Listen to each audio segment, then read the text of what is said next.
Science and Money in London. I'm with Time Livesay, the CEO of Oriole Resources. Tim, thank you for joining us today. Thank you. Give our viewers a bit of an introduction to Oriole. Now, you're a project generator.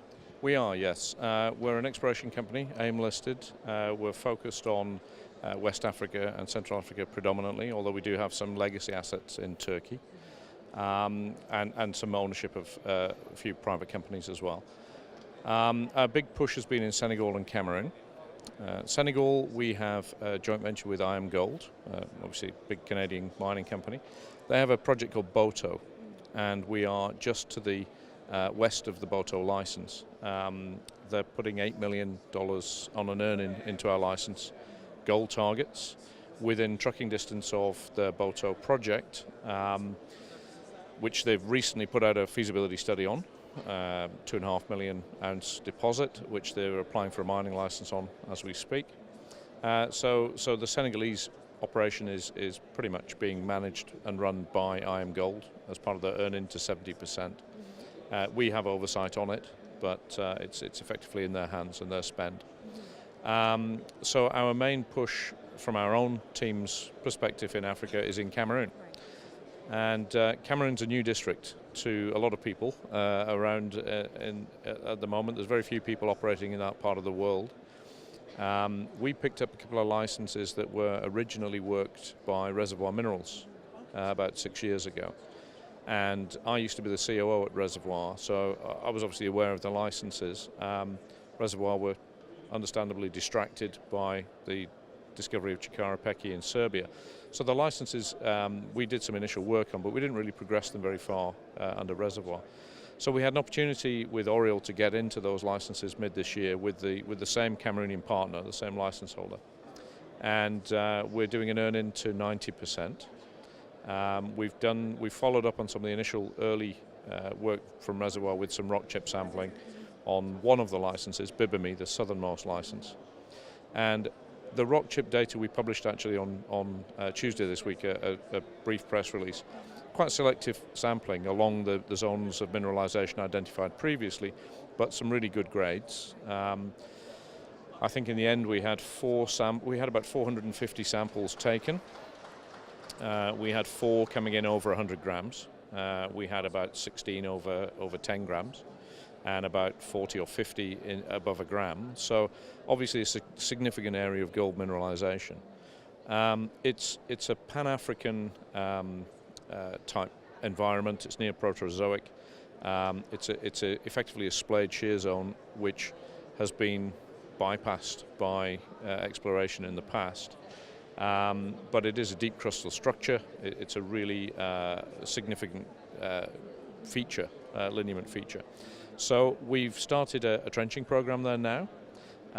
We're on I think today as I speak, we're on our 10th trench. Previously Reservoir had hand dug the trenches. There was no mechanical equipment in the area. We've taken up a backhoe. So we're getting down to the fresh rock within 2 meters of surface. It's a very shallow profile. So we're getting some great geological exposure. And trenching is fantastic because it gives you 2 sidewalls. You can get dips and strikes on your structures.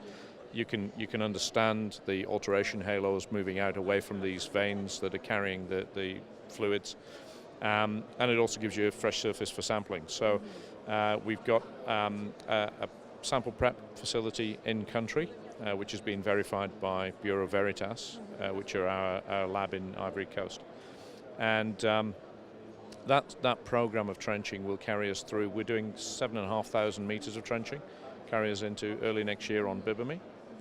And that program will hopefully give us some really good 2-dimensional results, grades, and geology. And then we would follow up that naturally with, if we have success, we would follow that up with the 3rd dimension by doing a drill program on the best target areas.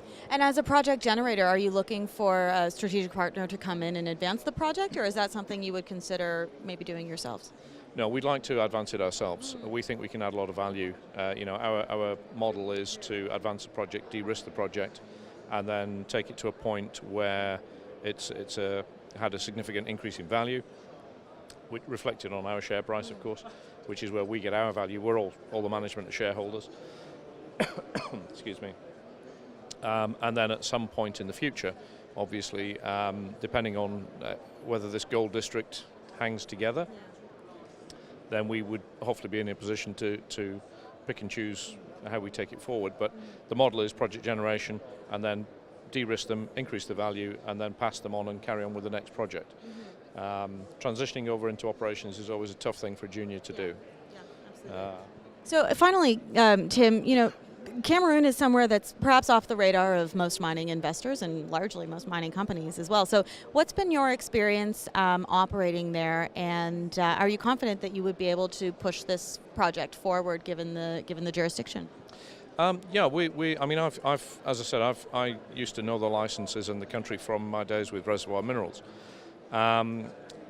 So the ability to operate in country has never been an issue for me. Obviously, when I was looking to bring these projects into Oriole, I had to get them independently due diligenced by our team. And they came back with the same view. Certainly the geology is fantastic. We've had great relationships with our partner in Cameroon. Our partner is, Cameroon is opening itself up to mining investment as we speak. They identified, obviously more than a year ago, they identified that there was an opportunity as a country to attract investment. And they've created a drive by the Minerals Ministry there to engage in building the data set for Cameroon and making it available.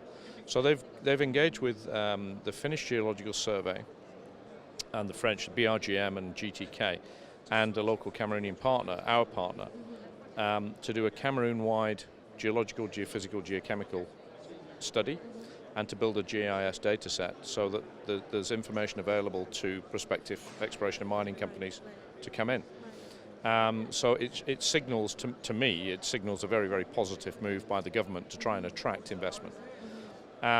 We've had no issues ever working in Cameroon. We work well with the locals there. We have a very strong West African exploration manager and his assistant who are operating on the ground there with our teams.